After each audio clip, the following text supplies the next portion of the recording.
யோபு அதிகாரம் 18. தீயோரின் தவிர்க்க முடியாத முடிவு. அதற்கு சூகாவியனான பில்தாது சொன்ன பதில்: எப்பொழுது உமது சூழ்ச்சியுள்ள சொற்பொழிவை முடிக்கப் போகிறீர்? சிந்தித்துப் பாரும், பின்னர் நாம் பேசுவோம். மாக்களாக நாங்கள் கருதப்படுவது ஏன்? மதியீனர்களோ நாங்கள் உம் கண்களுக்கு?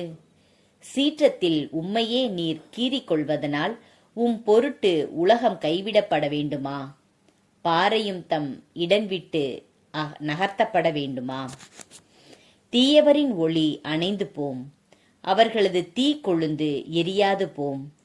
அவர்களின் கூடாரத்தில் ஒளி இருளாகும், அவர்கள் மீது ஒளிரும் விளக்கு அணைந்து போம். அவர்களின் பீடு நடை தளர்ந்து போம், அவர்களின் திட்டமே அவர்களை கவிழ்க்கும். அவர்களின் கால்களே அவர்களை வலைக்குள் தள்ளும். அவர்கள் நடப்பதே கன்னிகள் நடுவில்தான். கன்னி அவர்களின் குதிக்காலை சிக்கிப் பிடிக்கும்.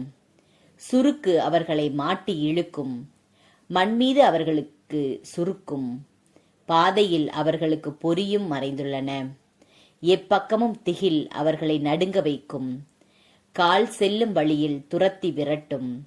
பட்டினி அவர்களின் வலிமையை விழுங்கிவிடும். தீங்கு அவர்களின் வீழ்ச்சிக்கு காத்திருக்கும். நோய் அவர்களின் தோலை தின்னும்.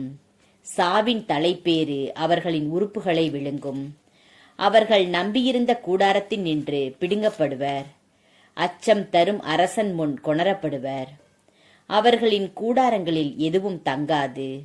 அவர்களின் உறைவிடங்களில் கந்தகம் தூவப்படுகின்றது.